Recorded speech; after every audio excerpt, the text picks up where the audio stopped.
ఆంధ్రప్రదేశ్ రాష్ట్ర విద్యా వ్యవస్థలో నెలకొన్న సమస్యలపై విద్యార్థి యువజన సంఘాలు ఉద్యమ శంఖారావం పూరించారు.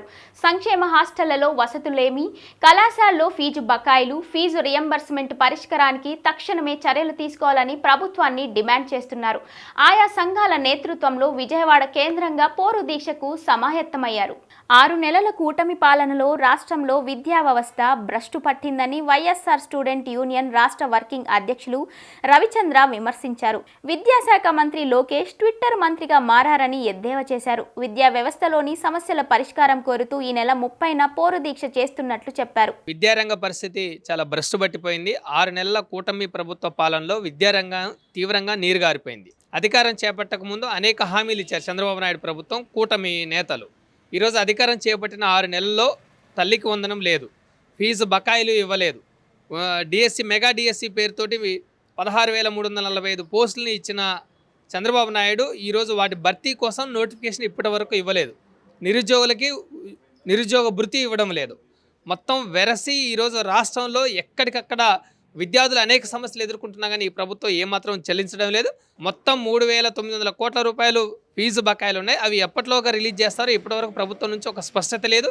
ఈ రాష్ట్ర విద్యాశాఖ మంత్రి నారా లోకేష్ గారు విద్యాశాఖ మంత్రిగా ఉన్నారు, కానీ ఆయన ట్విట్టర్కి మంత్రిగా పనిచేస్తున్నారేమో అనే ఒక అనుమానం మాకు కలుగుతుంది. ఎందుకంటే ఆయన ఉదయం నుంచి రాత్రి వరకు రోజుకు ఒక 10 ట్వీట్లు ఇస్తారు. ఈరోజు విద్యాశాఖ మంత్రిగా నారా లోకేష్ బాధ్యతలు తీసుకున్న 6 నెలల్లో ఆఫెర్లీ పరీక్ష ప్రశ్నాపత్రాలు లీక్ అయ్యాయి. అంటే ఒక అర్ధ సంవత్సరం పరీక్షలను కూడా మీరు సమర్థవంతంగా నిర్వహించలేని దుస్థితిలో కూటమి ప్రభుత్వం ఉందంటే విద్యాశాఖ మీద ఏమాత్రం ప్రభుత్వానికి పట్టుందనేది మనకు అర్థమవుతా ఉంది. ఈరోజు రాష్ట్ర వ్యాప్తంగా ఉన్న ప్రభుత్వ పాఠశాలను నీరుగార్చింది, జూనియర్ కళాశాలను నీరుగార్చింది. విద్యాశాఖని విస్మరించి విద్యారంగాన్ని గాడిలో పెట్టకుండా ఈరోజు మాటలతోటే కాలయాపన చేస్తున్నారు తప్ప ఆచరణ ఏమాత్రం లేదు.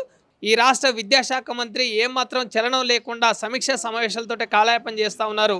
విద్యార్థులు 6 నెలల కాలంలో విద్యారంగాన్ని తీవ్రంగా భ్రష్టు పట్టించి నీరుగార్చి నిర్వీర్యం చేసిన కూటమి ప్రభుత్వానికి వ్యతిరేకంగా ఫీజు బకాయిల కోసం ఈ నెల 30వ తారీఖున విద్యార్థి యువజన సంఘాలు ఫీజు పోరు దీక్షని ధర్నా చౌక్లో నిర్వహిస్తా ఉన్నాం.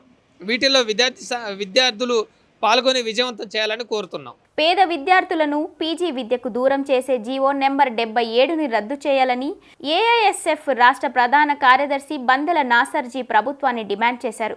విద్యార్థులకు న్యాయం చేయడంలో కూటమి సర్కారు విఫలమైందని, విద్యార్థి యువజన సంఘాలు చేపట్టిన దీక్షను జయప్రదం చేయాలని కోరారు. నారా లోకేష్ గారు యువగలం పాదయాత్రలో గత ప్రభుత్వ వైఫల్యాన్ని ఎత్తి చూపి రాష్ట్ర వ్యాప్తంగా విద్యార్థి లోకానికి నేను ఉన్నానని చెప్పిన హామీ ఇచ్చి మేము అధికారంలోకి వచ్చిన వెంటనే జీవో నెంబర్ 70 రద్దు చేసి ప్రతి ఒక్క పేద విద్యార్థికి పీజీ దగ్గర చేస్తా అన్నారు. అదేవిధంగా రాష్ట్రంలో మెడికల్ విద్యార్థులకి ఏదైతే శాపంగా మారిందో జీవో నెంబర్ 107, 108 వల్ల రాష్ట్రంలో వందలాది మంది విద్యార్థులు, ప్రధానంగా మెరిట్ విద్యార్థులు నీట్ రాసి క్వాలిఫై అయ్యి మార్క్స్ వచ్చినా కూడా ఈ గత ప్రభుత్వం మెడికల్ కళాశాలల్లో, ప్రధానంగా ప్రభుత్వ మెడికల్ కళాశాలల్లో 50% సీట్లు అమ్ముకుంటా ఉంది. నేను అధికారంలోకి వచ్చిన వెంటనే ఆ జీవోలు రద్దు చేసి ప్రతి ఒక్క విద్యార్థికి మెడికల్ విద్య దగ్గర చేస్తా అన్నారు. అదే కాకుండా కొత్తగా వచ్చిన మెడికల్ కళాశాలలో కూడా మాకు అవసరం లేదు, మీరు నడిపించలేమని చెప్పని నేషనల్ ఆఫ్ మెడికల్ కౌన్సిల్కి లెటర్ రాయడం చాలా దౌర్భాగ్యమైన చర్య ఈ రాష్ట్ర ప్రభుత్వం.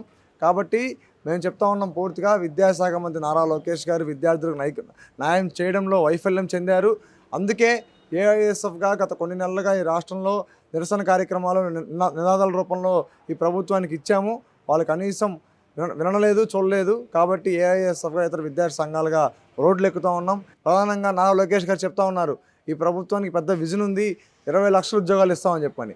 10 లక్షల మంది విద్యార్థులకి చేతిలో సర్టిఫికేట్ లేకుండా కారణమైనటువంటి ఈ కూటమి ప్రభుత్వం 20 లక్షల ఉద్యోగాలు ఇస్తా అంటే విద్యార్థి ఎట్లా నమ్ముతారని చెప్పని మేము సూటిగా అడుగుతూ ఉన్నాం. ఫీజు రింబర్స్మెంట్ స్కాలర్షిప్ బకాయిని విడుదల చేయాలని చెప్పని, అదేవిధంగా జీవో నెంబర్ 77 రద్దు చేయాలని చెప్పని అన్ని విద్యార్థి యువజన సంఘాల ఆధ్వర్యంలో ప్రధానంగా ఏఐఎస్ఎఫ్, వైఎస్ఆర్ఎస్, ఎన్ఎస్యుఐ, ఐసా, ఏఐవైఎఫ్ అన్ని సంఘాల ఆధ్వర్యంలో రేపు డిసెంబర్ 30వ తేదీన విజయవాడ ధర్నా చౌక్లో పోరు దీక్ష పిలుపునివ్వడం జరిగింది.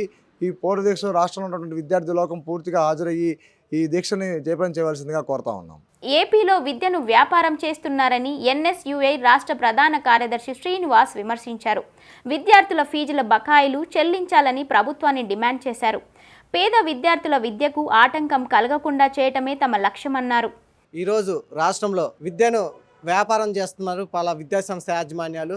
ముఖ్యంగా ఈ కూటమి ప్రభుత్వం విద్య విషయంలో కోతల ప్రభుత్వంగా ఏర్పడి విద్యార్థులకి ఉన్నత చదువులు లేకుండా వాళ్ళ యొక్క చదువుల్ని ఫీజుల్ని కోత కోస్తుంది. దానికి నిదర్శనమే ఫీజు బకాయిలు. రాష్ట్ర ప్రభుత్వం గత ప్రభుత్వం బకాయిలు ఉన్న ఫీజుల్ని ఇప్పటి వరకు విడుదల చేయకపోవడం, ఈ సంవత్సరం విద్యా సంవత్సరం కట్టవలసిన ఫీజుల్ని ఇంకా విడుదల చేయకపోవడం దీనికి నిదర్శనం. ఇప్పుడు ఈ కూటమి ప్రభుత్వం ఏర్పడిన తర్వాత కొత్తగా జరిగిన కౌన్సిలింగ్లో విద్యార్థుల అడ్మిషన్ టైంలో అండర్టేకింగ్ లెటర్ తీసుకుంటున్నారు. ఎందుకంటే ఈ విద్యా సంవత్సరంలో బకాయిలు కట్టలేదు, ఇప్పుడు ప్రస్తుతం విడుదల చేస్తారో లేదో కూడా తెలియని ఆందోళనలో మేనేజ్మెంట్లు విద్యార్థుల చేత అండర్టేకింగ్ లెటర్ తీసుకుంటున్నారు. ప్రభుత్వం ఫీజు రింబర్స్మెంట్ బకాయిలు కట్టకపోయినా, భవిష్యత్తులో విడుదల చేయకపోయినా దానికి మీరే బాధ్యత వహిస్తూ మీరు డబ్బులు కట్టాల్సిందే, దానికి బాధ్యత వహించాల్సిందే అని చెప్పి అండర్టేకింగ్ తీసుకునే పరిస్థితి రాష్ట్రంలో విద్యా వ్యవస్థ ఉందంటే మనం చాలా ఆందోళన వ్యక్తం చేయాలి. రాష్ట్రంలోని విద్యార్థి యువజన సంఘాలు కలిపి రేపు డిసెంబర్ 30వ తారీఖున విజయవాడ ధర్నా చౌక్లో ఫీజు రింబర్స్మెంట్ బకాయిల కోసం జీవో నెంబర్ 77 రద్దు కోసం ఫీజు పోరు పిలుపునిచ్చింది. ఈ యొక్క ఫీజు పోరుని విద్యార్థులు యువత విజయవంతం చేసి భవిష్యత్తులో పేద విద్యార్థులకు చదువులకు ఆటంకం కలగకుండా వాళ్ళు చదువుని కొనసాగించేలాగా ప్రభుత్వంపై ఒత్తిడి తెచ్చే విధంగా చేసే పోరుకు అందరూ సహకరించాలని చెప్పేసి మీకు విన్నపించుకుంటున్నాను. యువగలంలో చెప్పిన ఏ హామీలు లోకేష్ అమలు చేయడం లేదని ఎన్టీఆర్ జిల్లా ఐసా అధ్యక్షులు వెంకట మహేష్ ఆరోపించారు. గత ప్రభుత్వంలాగే కూటమి ప్రభుత్వం సైతం విద్యా వ్యవస్థలో సంస్కరణలు చేపడుతుందని ఆగ్రహం వ్యక్తం చేశారు. ఉన్నత విద్యను దూరం చేసే జీవోలను తక్షణమే రద్దు చేయాలన్నారు. ఈరోజు మనం చూసుకున్నట్టయితే నారా లోకేష్ గారు యువకాలంలో అనేక హామీలు విద్యార్థులకు మరియు యువతకు అందించారు. కూటమి ప్రభుత్వం అధికారంలోకి వచ్చి 6 నెలలు గడుస్తున్నా కానీ నారా లోకేష్ గారు ఇంకా జీవో నెంబర్ 77ను రద్దు చేయలేదు. అలాగే నేను అధికారంలోకి రాగానే కూటమి ప్రభుత్వం ఎలా అయితే గతంలో మాటలు చెప్పిందో యువకాలంలో అలాంటి హామీలు ఏమి నెరవేర్చలేదు. జీవో నెంబర్ రద్దు చేయకపోగా ఇప్పటికీ డిసెంబర్ మొదటి సెమిస్టర్ అయినా కానీ ఫీజులు పై ఎలాంటి నిర్ణయత ఇవ్వలేదు. విద్యార్థుల సమస్యలను పట్టించుకోకపోగా కేంద్రం అధికారంలో ఉన్న బీజేపీ ఎలాంటి సంస్కరణలు అయితే అనేక రాష్ట్రాల్లో అమలు చేస్తుందో అలానే అధికారంలో ఉన్న ఈ పార్టీ కూడా ఇప్పుడు విద్యార్థికి ఉపయోగపడేటువంటి అనేక అంశాలను అమలు చేస్తుంది. విద్యార్థి చదువుల్ని కింద స్థాయిలోనే ఆపేయాలని కుట్రతో ఈ ప్రభుత్వం ఇలాంటి నిర్ణయాలు తీసుకుంటుంది. మనం చూసుకున్నట్టయితే ఇలాంటి జీవోలను గతంలో రద్దు చేశారు, కానీ ఈ ప్రభుత్వం మళ్ళీ తీసుకొచ్చి విద్యార్థులకు విద్యను దూరం చేయాలని ఈ ప్రభుత్వం నిర్ణయించుకుంటుంది. కూటమి ప్రభుత్వంలో విద్యార్థుల సమస్యల పరిష్కారానికి ఎలాంటి చర్యలు తీసుకోవడం లేదని ఏఐవైఎఫ్ రాష్ట్ర నాయకులు లంకా గోవిందరాజులు వ్యాఖ్యానించారు. ఇది మంచి ప్రభుత్వాన్ని మీకు మీరే చెప్పుకోవడం సరికాదన్నారు. CM Chandrababu, deputy CM Pawan Kalyan ఇళ్ల ముందు ఆందోళన చేసేందుకు ఏమాత్రం వెనుకాడబోమన్నారు. ఎన్నికలకు ముందు పాదయాత్రలు చేసుకుంటూ భరోసా యాత్రలు చేసుకుంటూ చంద్రబాబు నాయుడు గారు, పవన్ కళ్యాణ్ గారు, నారా లోకేష్ గారు బ్రహ్మాండమైన యాత్రలు చేసుకుంటూ ఈ రాష్ట్రం అభివృద్ధి చేయడంలో వెనకబడింది, మేము రావడంతో అభివృద్ధి చెందుతామని చెప్పారు. ప్రధానంగా విద్యార్థులకు పెద్దపీట వేస్తాము, మీరేమీ ఇబ్బంది పడక్కర్లేదు, గత ప్రభుత్వాలు ఎక్కడా కూడా మీకు శాంక్షన్ చేయట్లేదు నిధులు, మేము రావడమే మీకు నిధులన్నీ శాంక్షన్ చేస్తామని చెప్పి గొప్పగా చెప్పారన్నమాట. ఎన్నికలు అయిపోయి ఇప్పటికి నేడు 6 నెలలు గడిచి 7వ నెలలు అడుగు పెడుతున్న నేపథ్యంలో కూడా ఎక్కడ కూడా ఇప్పటికీ 13, 14 లేదా 15, 18 క్యాబినెట్ మీటింగ్ సమావేశాలు అయినా కూడా, 2 సార్లు అసెంబ్లీ సమావేశాలు అయినా కూడా ఎక్కడ విద్యార్థులకు సంబంధించి ఎక్కడ మీ దగ్గర ఊసే లేకుండా పోయే. అమ్మఒడి అంటే ఆ అమ్మకు వందనం అన్నారు, అది ఊసే లేకపోయే. ఈ ఇయర్ చాలా కష్టమని చెప్పారు. ఎందుకు అలా చెప్తున్నారు మాకేం అర్థం కావట్లా. మేము రావడంతో మంచి చేస్తామని చెప్పి పాదయాత్రలు గొప్ప చెప్పారు. ఎన్డీఏ కూటమిగా ఏర్పడి అసలు మేము రాష్ట్ర అభివృద్ధితో పాటు సంక్షేమాలతో పాటు అన్నీ చేస్తామని చెప్పారు. విద్యార్థులు పెద్దపీట అన్నారు, మరి ఏం చేయగలుగుతున్నారు విద్యార్థులు పెద్దపేట? నాడు నేడులో అవినీతులు జరిగినాయి అన్నారు, ఏమైనా అవినీతి బయటికి తీశారా అని అడుగుతున్నాం. ఈ రోజున మీడియా రూపంలో అవినీతి ఏమైనా బయటికి తీశారా? ఎవరి మీద చర్యలు తీసుకున్నారా? 7 నెలలు గడిచినా మీకు ఆ టైం సరిపోలేదా? నారా లోకేష్ గారు అసలు మినిస్టర్గా, ఎడ్యుకేషన్ మినిస్టర్గా ఉన్నారా అని కూడా అనుమానం వస్తుంది. ఎందుకంటే ఆయన నారా లోకేష్ గారు ఎప్పుడు చూసినా ట్విట్టర్లో బిజీగా ఉంటారు, ట్విట్టర్లో సమాధానం చెప్తూ ఉంటారు. మరి 77వ జీవోని రద్దు చేస్తామని చెప్పిన వ్యక్తులు మీరే కదా, మరి 7 నెలలు గడిచిన ఎందుకు రద్దు చేయలేకపోయారు ఈ జీవోని? తర్వాత పాత బకాయిలు ఎందుకు మీరు మెన్షన్ చేయలేకపోతున్నారు? ఏంటి శాంక్షన్ చేయడానికి ఇష్టపడట్లా చెప్పండి. రెండోది, ఈ రోజున మనం చూస్తుంటే ప్రైవేట్ కాలేజెస్, ప్రైవేట్ వాళ్ళు అందరూ ఏం చేస్తున్నారంటే గత ప్రభుత్వాలు పెండింగ్లో పెట్టారు కాబట్టి ఈ ప్రభుత్వం ఇస్తామంటే మాకు నమ్మకం ఉన్నా లేకపోయినా కూడా బైండ్ ఓవర్ లెటర్స్, అంటే ప్రభుత్వం డబ్బు లేకపోతే మేము డబ్బులు కడతామని చెప్పి తల్లిదండ్రులతో లెటర్లు తీసుకుంటున్నారు. అంటే మీ యొక్క ప్రభుత్వాన్ని ప్రజలు ఈ రకంగా ఇబ్బంది పడుతున్నారా అని మేము మీడియా రూపంలో తెలియజేస్తున్నాం. మీ మాటకి అధికారులు కూడా విలువ చేయట్లేదయ్యా, మీ అధికారులు కూడా కింద స్థాయిలో ఏం చేయలేకపోతున్నారు, మీ మాటకు అంత విలువ ఉంది అని మీకు అర్థమవుతుందా అని మేము అడుగుతున్నాం. ప్రజలు బైండ్ ఓవర్ లెటర్ రాయడం ఏంటి, సిగ్గుచేటయ్యా, నవ్వుతారయ్యా ఎవడైనా వింటే. మీరు ట్విట్టర్లో ఉద్యమం చేస్తారు, ట్విట్టర్లో పెట్టి ఎవరి దగ్గర బైండ్ ఓవర్ లెటర్ తీసుకుని మేమే క్రిమినల్ కేసులు పెడతామని చెప్పు కాలేజీలందరికీ. ఆ దమ్ముందా మీకు?